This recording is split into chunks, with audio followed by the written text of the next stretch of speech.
말씀을 준비하기 전에 저는 한 2, 3년 전 말씀인 줄 알았어요. 일인 줄 알았는데 말씀을 준비하다 보니까 한 4년 전 일이었어요.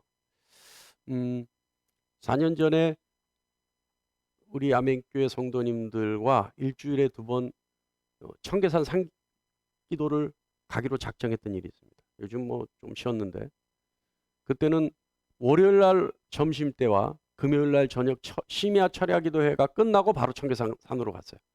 그래서 산기도를 했는데 청계산 산기도를 간 첫날이었어요. 첫날 금요일 날 저녁이었는데요. 금요일 날 12시 반쯤에 거기 도착해서 산으로 올라가서 이제 기도를 하려고 하는데 그때는 이제 첫날이라 한 13분 정도 가셨는데 청계산 그 중턱에 올라가면 평평한 바위가 있어요. 거기에 뺑 둘러 앉아가지고 이제 기도를 시작했죠. 근데 이제 그날은 첫날이라 각각의 기도 제목을 제가 끄집어내서 우리가 다 합심으로 기도해주는 그런 시간이었어요. 그래서 첫 번째 기도가 뭐였냐면 아멘교회 부흥을 위해서 기도하자. 이래서 이제 다 그 기도 제목을 가지고 기도하기 시작했어요. 근데 그때 하나님이 저에게 명확하게 들려주신 음성이 있었어요. 뭐였냐면 너희가 하나 되면 부흥케 하리라. 그 음성을 주셨어요. 그래서 제가 깜짝 놀라서 듣고 나서 깜짝 놀라서 그 기도가 끝나고 난 뒤에 우리 성도님들에게 다 나눴어요. 우리 교회가 하나 되면 하나님이 부흥케 해주시겠다. 근데 그거 잊혀지지가 않아요. 너무 명확하게 저의 머릿속에 남아있기에 아직도 그 기도 제목을 가지고 기도하고 있습니다. 하나님 우리 교회가 하나 되게 해주십시오 라는 막연한 기도를 한 거죠. 그런데 또 정확하게 2주 전에 새벽 기도회가 끝나고 제가 기도를 하고 있는데 그날도 기도를 하는 거예요. 하나님 우리 교회가 하나 되게 해주세요. 근데 하나님이 참 어리석은 종을 꾸지람하듯이 정확하게 말씀을 해주셨어요. 저는요 그 전까지 우리 교회가 하나 된다는 거는 대동단결하는 거예요. 우리 성도들이 대동단결. 또 일사불란하게 움직여지는 것. 또 혼연일치가 돼서 하나의 의지 하나의 마음으로 움직이는 것. 이것이 하나 되는 건 줄 알았어요. 그러니까 말은 멋진데 방법이 안 나오는 거예요. 그래서 그 방법을 하나님께 계속 구했는데 하나님이 너무 어리석은 제가 불쌍해 보이셨는지 그날은 저에게 말씀을 해주시는 거예요. 정확하게 일러주시는 거예요. 뭐라고 말씀해 주시냐면 교회가 성도가 하나 되는 것은 다름이 아니라 서로 사랑하는 것이다. 이렇게 저에게 일러주시는 거예요. 성도가 서로 사랑해 주는 것, 이것이 하나님이 원하시는 하나가 되는 것이라는 사실을 2주 전에 깨달았습니다. 요한 1서 3장 24절에 그의 계명을 지키는 자 주 안에 거하고 주는 그의 안에 거하시나니 우리에게 주신 성령으로 말미암아 그가 우리 안에 거하시는 줄을 우리가 아느니라. 여러분, 하나님의 계명, 다시 말하면 하나님의 첫 번째 계명, 하나님을 사랑하라. 하나님의 두 번째 계명, 이웃을 내 몸같이 사랑하라. 그죠? 이웃을 사랑하는 사람은, 그래서 하나님의 계명을 지키는 사람은 모두가 주님 안에 거하게 되는 것이고 그들 안에 주님이 거하시는 존재가 되는 겁니다. 그래서 하나님의 계명을 지켜 서로 사랑하는 자들은 모두가 주님 안에 거하는 존재가 되고 주 안에 하나가 되는 것입니다. 이웃을 사랑하는 자는 사랑하는 이웃과 함께 주님 안에 거하는 존재가 되는 것입니다. 할렐루야. 동의하십니까? 서로 사랑하면 하나가 되는 거예요. 왜요? 주님 안에 거할 수 있기 때문에. 왜요? 하나님의 계명을 지켰기 때문에. 하나님의 계명을 지키는 자는 주 안에 거하고 주도 그 안에 거하는 거예요. 그러니까 성도 간에 서로 이웃을 사랑하는 계명을 지켜서 서로 사랑하게 되면 하나님이 그들 안에 거하시고 그들이 주님 안에 거하는, 그래서 주님 안에서 하나가 되는 놀라운 영적 역사가 일어나는 거예요. 할렐루야. 깨달은 여러분 되시길 간절히 바랍니다. 자, 그러면 이웃을 사랑하는 것은 무엇이냐? 어떻게 하면 이웃을 사랑하는 것이냐? 그것이 이제 오늘 본문 가지고 저와 여러분이 함께 나누는 겁니다. 이 본문 말씀을 가지고 2017년에는 설교를 한번 한 적이 있어요. 그래서 그때도 이 본문을 가지고 이웃사랑 그것이 곧 자비다라고 하는 결론을 내린 적이 있어요. 근데 오늘은 그때 그 설교를 기본으로 수정을 했어요. 그래서 여러분, 이웃사랑이 어떻게 자비가 되느냐, 어떻게 자비한 것이 이웃사랑이 되느냐 한번 들어보시기 바랍니다. 그리고 동의하시고 마음판에 새기시는 여러분 되시기 바랍니다. 자, 오늘 본문 말씀 보면요, 사마리아인이 등장을 하는데, 이 본문 말씀을 보려면 역사적 배경을 좀 알아야 돼요. 뭐냐면 이 사마리아라고 하는 곳은 북이스라엘, 남유다 중에 북이스라엘에 속해 있는 사람들인데, 지역인데, 이 북이스라엘이 아수르에게 침략을 당해요. 그런데 성경에는 기록되어 있지 않지만 역사적 사실을 보면 그때 아수르의 침략으로 인해 많은 혼혈들이 태어났습니다. 그러니까 이스라엘 사람들과 아수르 사람들의 혼혈이 태어났다. 그때. 그래서 쉽게 얘기하면 피가 섞여버린 거예요. 그러니까 정결한 피가 아니라 이방인의 피가 섞였다 이렇게 된 거예요. 그래서 남유다 사람들이요, 그때부터 북이스라엘 사람들, 사마리아 사람들을 경멸하기 시작합니다. 예. 그래서 어느 정도로 경멸했냐면요, 사마리아인의 떡을 먹느니 차라리 돼지고기를 먹겠다 이래요. 이게 무슨 뜻이냐면, 돼지고기는 뭐예요? 율법에 절대 먹지 못하게 한 고기입니다. 그런데 사마리아인이 주는 떡을 먹느니 차라리 돼지고기를 먹겠다. 그러니까 율법을 어기더라도 절대 사마리아인의 도움은 받지 않겠다. 이게 무슨 말이에요? 죽으면 죽었지 사마리아인의 도움은 받지 않겠다는 거예요. 오히려 죽는 게 낫다 이 말이에요. 사마리아인의 도움을 받을. 그 정도로 이스라엘은 사마리아인들을 경멸했어요. 그러니까 극단적으로 표현해주는, 사마리아인과의 관계를 극단적으로 표현해주는 좋은 예죠. 그죠?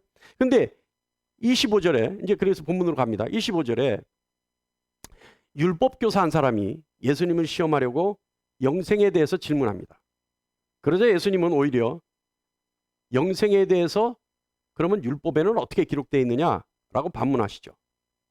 그랬을 때 율법교사가 대답을 합니다. 근데 율법교사이니까요, 율법에 대해서는 잘 아는 사람이니까, 박식한 사람이니까, 그러면 무엇을 해야 되는지에 대해서는 너무 잘 알아요. 그것이 뭐냐면 신명기 6장 5절 쉐마 이스라엘아 들으라 라고 하는 거예요. 너는 마음을 다하고 성품을 다하고 힘을 다하여 내 하나님 여호와를 사랑하라. 근데 이제 레위인은 뭐라고 했냐면 거기에 목숨이 하나 붙었어요. 그러니까 너는 마음을 다하고 힘을 다하여 내 하나님, 목숨을 다하여 내 하나님 여호와를 사랑하라. 뜻을 다하고 뭐 이렇게 오늘 본문 말씀처럼 율법교사가 설명을 했어요. 예수님께 고백을 했어요. 그렇게 하면 될 것 같습니다 라고 했어요. 그랬더니 예수님이 그의 말에 율법에 맞는 것이다 라고 동의해 주셨어요. 근데 이 율법교사가 사실은 내심이 다른 마음이 있었습니다. 예수님을 시험하려고 했잖아요. 그러니까 예수님도 그 율법 정도는 아실 것이다 알고 무엇을 시험하려고 했냐면, 그렇다면 그 율법에 나오는 이웃은 누굽니까? 라고 물어본 거예요. 너는 내 이웃을 내 몸과 같이 사랑하라 했으니까 그러면 도대체 율법에 나오는 그 이웃이란 누구를 얘기하는 겁니까? 라고 하는 질문이었어요. 그 질문에 예수님은 오늘 우리가 흔히 얘기하는 사마리아인의 비유, 착한 사마리아인의 비유라고 하는 이 비유를 말씀하시는 겁니다. 자, 오늘 예수님이 하신 이 비유의 말씀 과연 어떤 내용인가? 여러분 잘 아시지만 제가 한번 되짚어 볼게요. 자, 30절의 말씀부터 보면 어떤 사람이 예루살렘에서 여리고로 내려가요. 여리고로 가는데 사실 이때요. 배경이 예루살렘에서 여리고로 가는 그 길은요, 아주 흉악한 강도들이 빈번히 나타나는 길이었어요. 그래서 웬만한 사람들은 가지 않는 길이에요. 그러니까 특별한 일이 없으면 가는 길이 아니에요. 근데 어떤 사람, 이 사람이 갔어요. 근데 여기서 얘기하는 어떤 사람이라고 하는 것은 여러분 우리가 유추해 볼 수 있죠. 어떤 사람이겠어요? 이 사람은 어느 민족, 어느 지파의 사람인지 성경에 기록하고 있지 않지만, 예수님이 말씀하지 않았지만 우리가 유추하기로는 이 어떤 사람이라는 건 누구겠어요? 유대인이에요, 유대인. 그러니까 사마리아인이 나오잖아요. 그러니까 어떤 유대인이 여리고로 가다가 강도를 만났어요. 근데 강도를 만난 그 사람에게 강도가 너무도 모질었던 거예요. 너무도 흉악했던 거예요. 그래서 입고 있던 옷을 전부 벗기고, 기록에 의하면, 비유에 의하면, 주님 말씀에 의하면 거의 죽게 되었다라고 얘기되어 있어요. 죽게 되었다. 30절 후반부에 보면 강도들이 그의 옷을 벗기고 때려 거의 죽은 것을 버리고 갔더라. 그러니까 죽은 것을 버리고 갔다라고 하는 것은 이 강도들이 보기에 이 사람은 어떤 사람이다. 지금 어떻게 됐어요? 죽었다고 착각할 수 있을 정도로 실신해 있는 거예요. 온 만신차이가 돼서 실신해 있는 거예요. 자, 그때 그곳을 지나가는 유대인이 바로 종교 지도자, 제사장이었습니다. 자, 우리가 생각할 때 종교 지도자, 제사장이라고 한다면 이 사람은 도덕적으로나 윤리적으로 또는 종교적으로 가장 차원 높은 수준에 있는 사람이죠.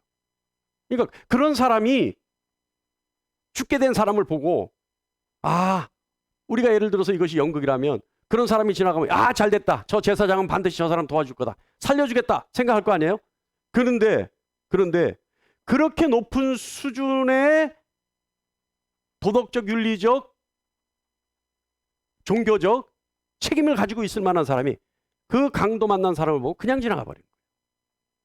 그냥 지나가요.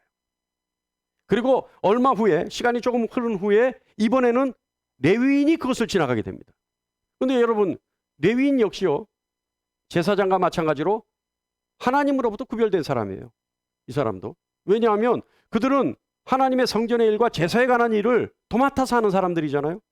그러니까 그들이 없으면 제사장이 하나님께 드리는 제사, 그 일을 수행하기가 힘들 정도로 하나님께 드리는 일에 있어서는 밀접하게 관계를 갖고 있는 사람이 레위인이고, 그 레위인의 직무는 굉장히 막중합니다.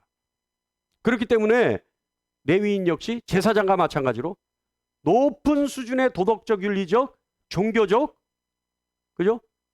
그런 수준을 가지고 있는 사람들이에요. 그런데 어때요, 여러분?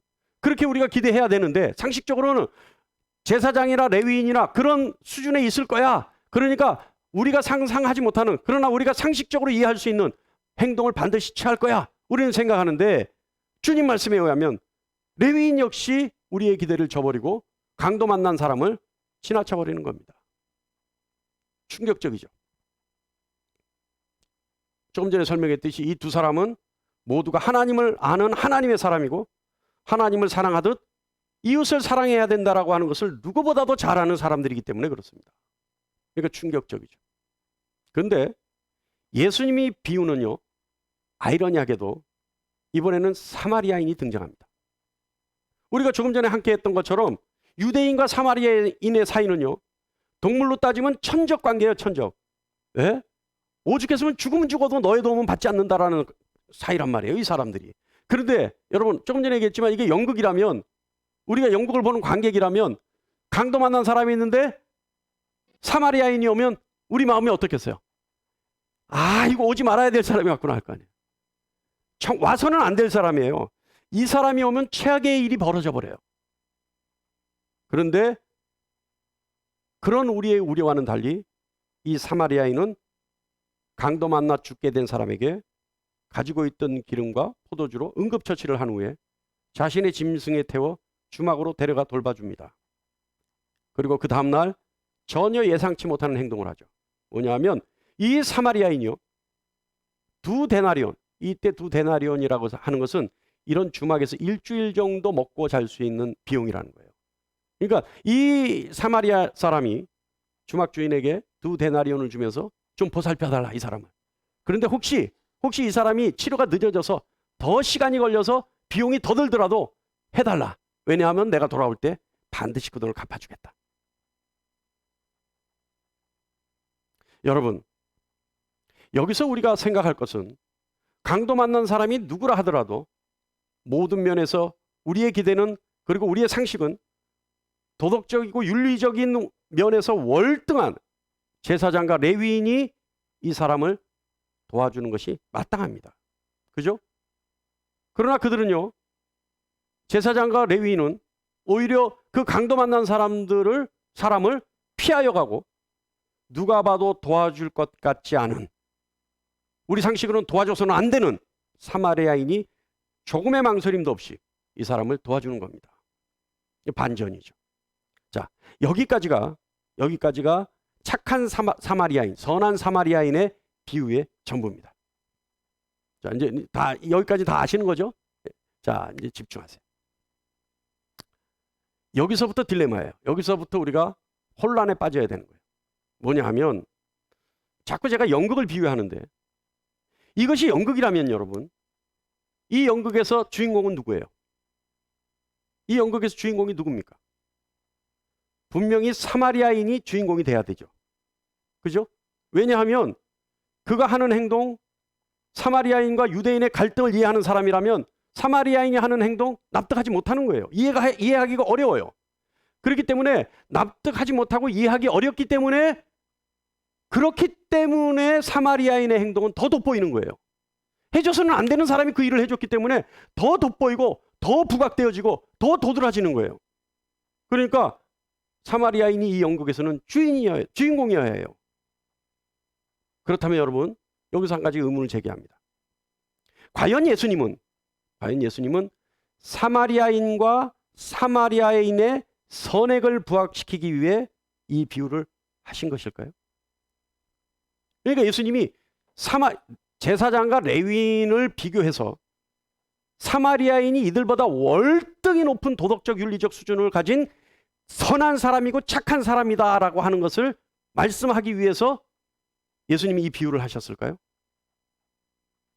레위인과 제사장이 그저 이 사마리아인의 선한 행위를 부각시키기 위해서 등장한 등장인물에 지나지 않을까요?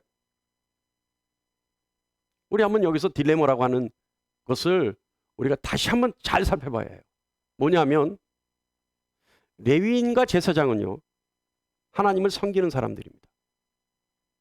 이들에게는요, 자신들이 제사장이고 레위인이기 때문에 반드시 지켜야 될 율법이 있었어요. 이 율법을 뭐라고 하냐 하면 정결법이라고 하는 건데요. 이들은요, 사체를 만지면 안 되는 사람들이에요. 이들의 율법에 의하면 제사장과 레위인은 절대 사체를 만지면 안 돼요. 일반 사람들에게도 이 정결법이 있었어요. 일반 사람들에게 적용되는 정결법은 뭐냐 하면 부득이하게 사체를 만진 사람은 일주일간 무리 밖, 진영 밖으로 나가서 정결 의례를 치르고 난 뒤에 제사장에게 보이고 민족의 행사 또는 제사, 하나님께 드리는 어떤 행사를 참여할 수 있었어요. 그런데 일반인들에게는 그런 정결 의식이 있었지만, 그래서 일주일간의 유예 기간이 있지만 제사장과 레위 사람은 그것이 없어요. 아예 만지지 못하는 거예요. 아예 만지지 못하는 거예요. 민수기 19장에 그게 기록되어 있어요.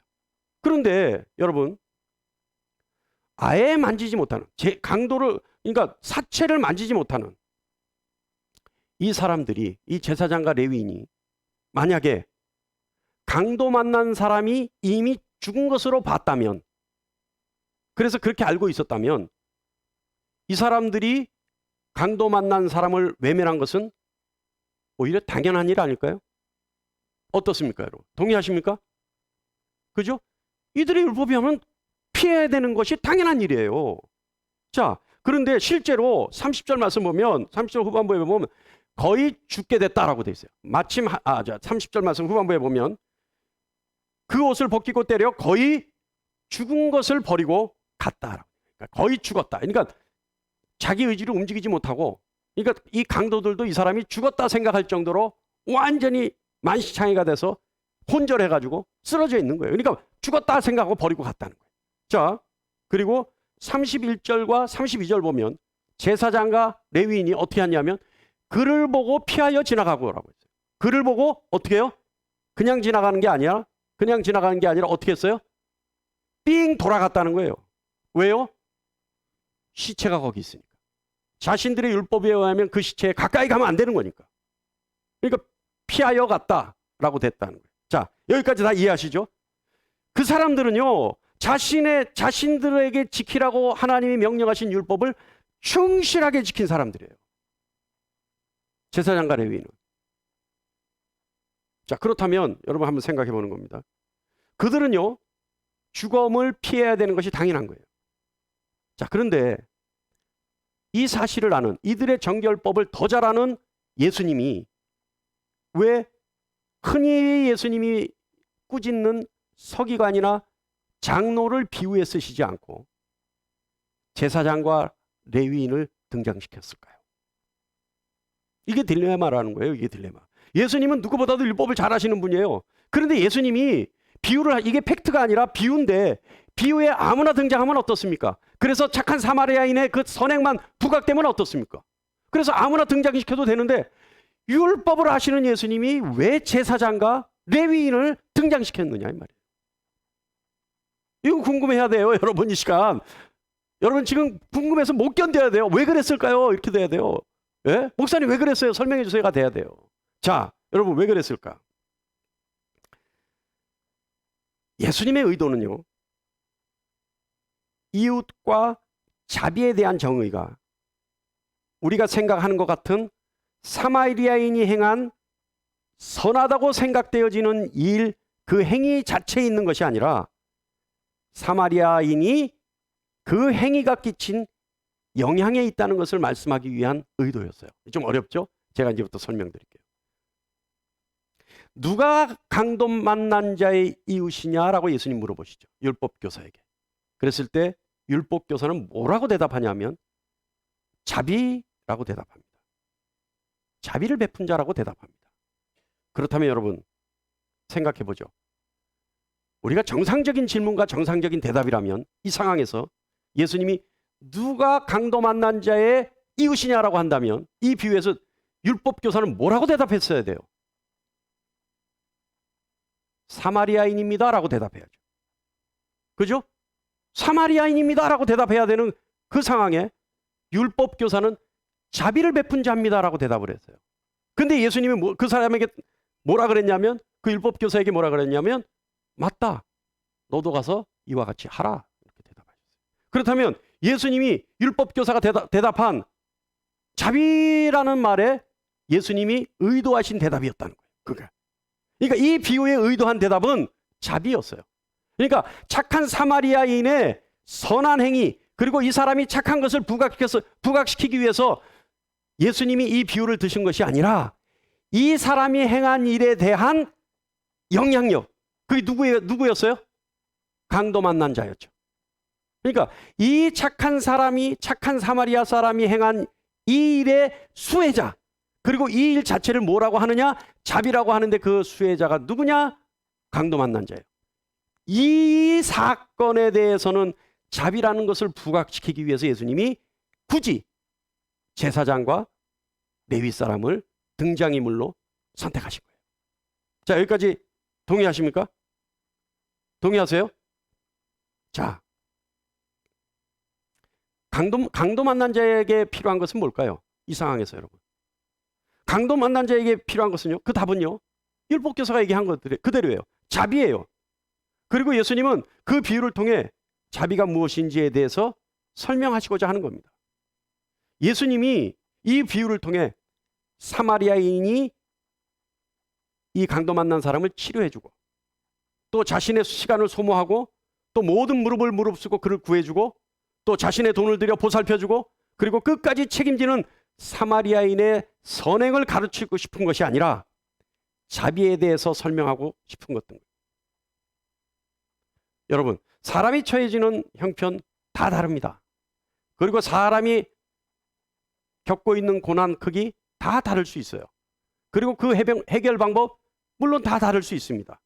다시 말하면, 잘 들으세요. 굶주린 사람에게는 먹을 것이 필요한 거예요. 헐벗은 사람에게는 의복이 필요합니다. 잘 곳이 없는 사람에게는 잠자리를 줘야 되는 거예요. 먹을 것이 없는 사람에게 입을 것을 제공해 주는 것, 이거 자비라고 할 수 있을까요? 입을 것이 없는 사람에게 잠자리를 제공해 주는 것, 이거 자비라고 할 수 있을까요? 물론 무엇인가를 이웃에게 준다는 것, 이거 선한 행위라고 할 수 있어요. 선한 일이에요. 그러나 그것을 받는 당사자에게 있어서는 전혀 쓸모없는 일이에요. 주는 사람은 선하다고 할 수 있지만 받는 사람은 아무 효용의 가치가 없는 것들이에요. 그렇기 때문에 주는 사람은 자기 마음에 의해 선한 행위라고 할 수 있지만 받는 사람은 그 일이 선한 행위가 아니라는 거예요. 자비는요, 강도 맞는 자에게 원수 같은 사마리아인이 살려준 것처럼 자비는 그 어떤 상황에 놓여 있는 자에게 그것을 해결해 줄 수 있는 은혜를 베풀어 주는 것이 자비입니다. 할렐루야. 자비는요, 그 사람에게 그 순간 가장 필요한 것을 주는 것이 자비예요. 여러분, 제사장과 레위인 자꾸 헐뜯는 것 같아서 웃기는데, 여러분 생각해 보세요. 제사장과 레위인요, 한번 생각해 보세요. 강도 만난 사람을 목격했을 때 제사장과 레위인 이미 그 강도 만난 사람이 죽었다고 판단할 수 있어요. 성경엔 그렇게 기록되어 있어요. 거의 죽었다라고 되어 있으니까 죽었다라고 볼 수 있어요. 자, 그렇다면 제사장과 레위인 그 사람을 보는 순간, 그 시체 같은 형태를 보는 순간 누구보다도 더 절실히 그 영혼의 구원을 위해서 하나님께 기도했을 줄 아무도 모르는 겁니다. 그죠? 제가 봤을 때는 그 사람이 정상적인 제사장이 맞고 그 사람이 옳은 레위 사람이 맞다면 분명히 기도했을 거예요. 저 사람의 영혼을 하나님 불쌍히 여겨주십시오. 기도했을 거예요. 그런데 여러분, 아무리 간절히 그 상황에서 하나님이 강도 만난 사람의 영혼을 위해 기도했다 하더라도 그거 자비라고 할 수 있습니까? 자비라고 할 수 없어요. 강도 만난 사람에게 필요한 것은요, 영혼을 위한 기도가 아니라 달려가서 그 사람이 죽었는지 살았는지 확인해주고 살아있다면 상처를 치료해주고 의식이 돌아올 때까지 지켜주는 것이 강도 만난 사람에게 가장 필요한 거예요. 그죠? 아무리 영성이 뛰어난 사람이 그 사람을 위해 기도해준다 하더라도 그 상황에서 강도 만난 사람의 필요는 그거라는 거예요. 그러니까 이 상황은 지금 자비에 대해서 설명하는 겁니다. 그래서 주님이 마태복음 7장 9절로 12절 말씀 보면, 자, 제가 읽겠습니다. 너희 중에 누가 아들이 떡을 달라 하면 돌을 주며 생선을 달라 하면 뱀을 줄 사람이 있겠느냐? 너희가 악한 자라도 좋은 것으로 자식에게 줄 알거든. 하물며 하늘에 계신 너희 아버지께서 구하는 자에게 좋은 것으로 주시지 않겠느냐? 12절 다 같이요. 시작. 그러므로 무엇이든지 남에게 대접받고자 하는 대로 너희도 남을 대접하라. 이것이 율법이요 선지자니라. 할렐루야. 이게 예수님의 이 말씀은 뭐예요? 이게 황금문이라는 말씀인데 이 말씀이 뭐예요? 내가 원하는 것을 받고 싶어 하는 것처럼, 내가 바라는 바를 받고 싶어 하는 것처럼 입장을 바꿔놓고 너도 네 이웃이 원하고 바라는 것을 그대로 해줘라. 이것이 율법이고 선지자다. 할렐루야. 할렐루야. 이거예요, 이거. 사랑하는 여러분, 이웃이란 누구예요? 자비를 베푸는 자가 이웃이고 이웃에게 자비를 베풀어주는 이웃이 자비를 베풀었을 때 사랑하는 거예요. 깨달을 수 있는 여러분 되시기를 간절히 축원합니다. 그랬을 때 주님 뭐라 그러셔요? 너도 이와 같이 하라. 다 같이 시작. 너도 가서 이와 같이 하라. 할렐루야. 그거예요. 자, 이제 아셨죠? 자비가 무엇인지? 그에게 필요한 것을 해주는 것, 그거다. 그가 원하는 것을 들어주는 것이 자비다. 그에게 가장 절실한 것을 그대로 원하는 그대로 해주는 것이 자비다. 이것이 사랑이다. 이것이 이웃 사랑이다. 아셨죠? 자, 그러면 우리가 왜 다 같이 기도 제목을 나눠서 다 같이 무작위로 그 기도 제목을 뽑아서 왜 기도를 해주지 않아? 그냥 이웃을 사랑하고 자비를 베풀어주면 각각 공동체 안에서 자비를 베풀어주면 되지 왜 기도하자고 하느냐? 그 이유가 있어야 될 거 아니에요. 그죠? 그 기도했을 때 우리가 하나가 된다고 조금 전에 제가 말씀드렸는데 거기에 대한 의문점이 있어야 될 거 아니에요. 그러면 자비를 베풀어주면 그걸로 끝나는 거지. 그래서 이웃 사랑하면 주님 안에 우리 안에 주님이 거하니까 그걸로 주님 안에서 우리가 하나 되는 건데 뭐하러 기도까지 해줘야 되느냐라고 하는 것을 우리가 이해를 해야 될 거 아니에요. 자, 조금 전에 얘기했듯이 우리가 함께 했듯이 자비는 그가 원하는 것을 해주는 것입니다. 그런데 상대가 원하는 것을 주기 위해서 가장 현실적이고 실제적인 것이 있어요.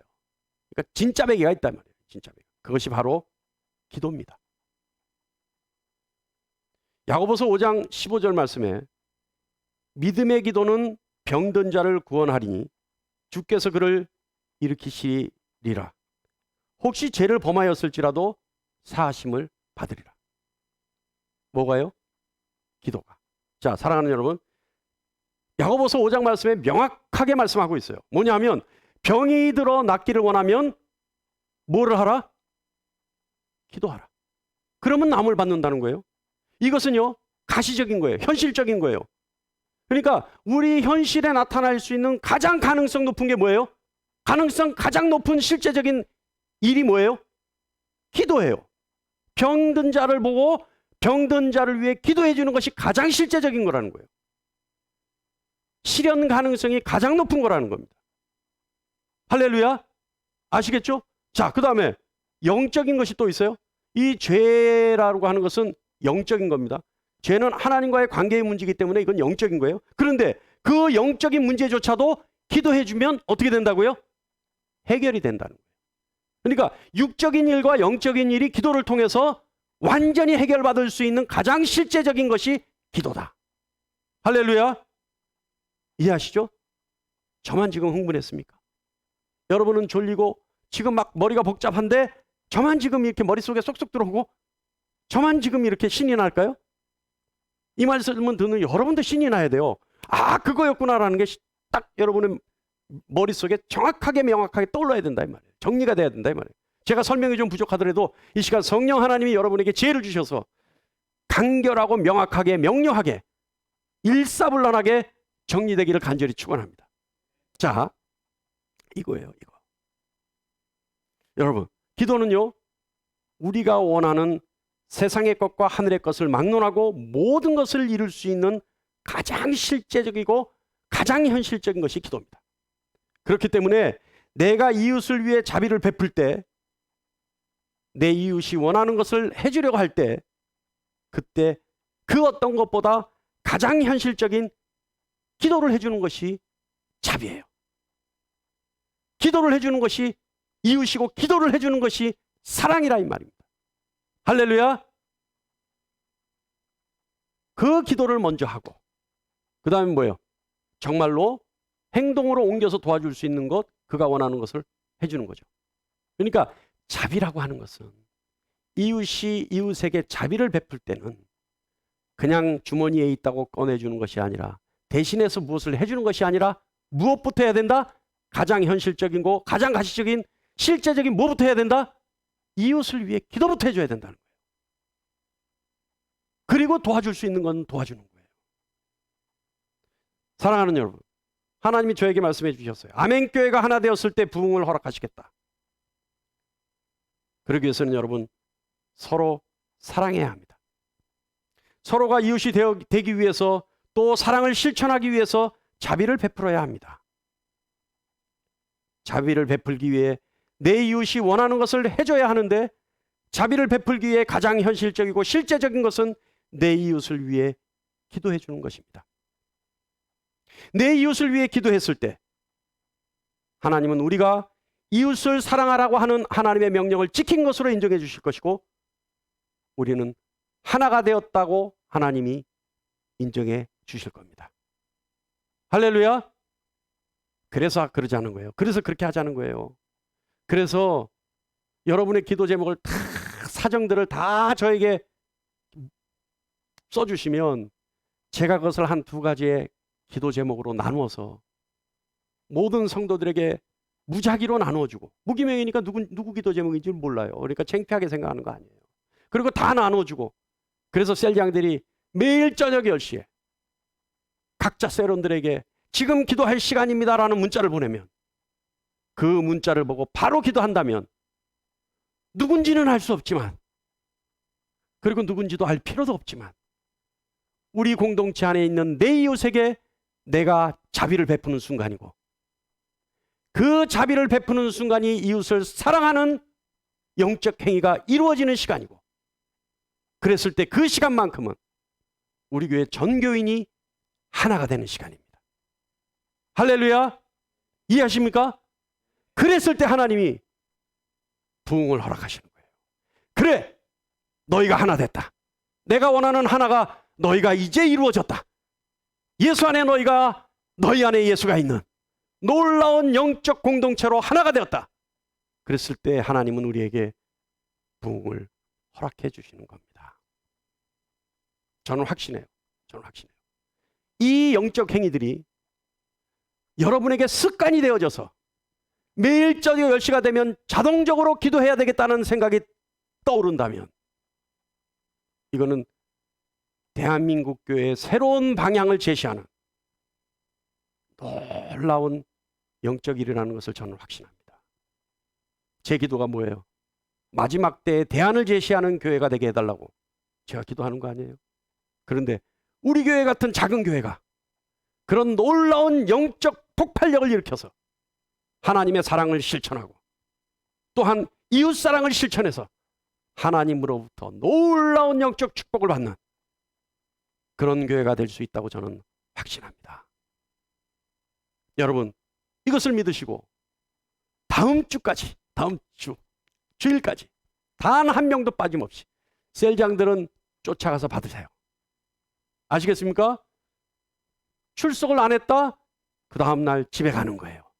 그래서 다음 주까지 완전히 다 받아서 저에게 내주시면 일주일 내내 그 사연들을 제가 보고 기도 제목으로 만들어서 6월 첫째 주에는 각자에게 무작위로 나누어 드릴 겁니다. 그러면 6월 첫째 주가 지난 월요일부터 셀장들은 바빠지죠? 예? 셀장들 바빠지죠? 매일 저녁 10시에 문자 보내는 거예요. 셀장들에게는 누가 알려줄까요? 누가 알려줄까요? 셀장들에게는? 알려줄 사람이 있어요. 저와 이은숙 목사님이 문자할 거예요. 아니면 전화할 거예요. 지금 기도할 시간임을 통보할 시간입니다. 이렇게 알려드릴 거예요. 할렐루야! 여러분, 우리 한번 해보자고요. 우리 한번 해봐서 정말 하나님의 역사가 어떤 거라는 것을, 하나님의 약속이 어떤 거라는 것을, 하나님의 약속을 어떻게 지키시는 것을 우리가 한번 체험해 볼 수 있는 살아있는 신앙인이 한번 돼보자고요. 할렐루야! 기도하겠습니다.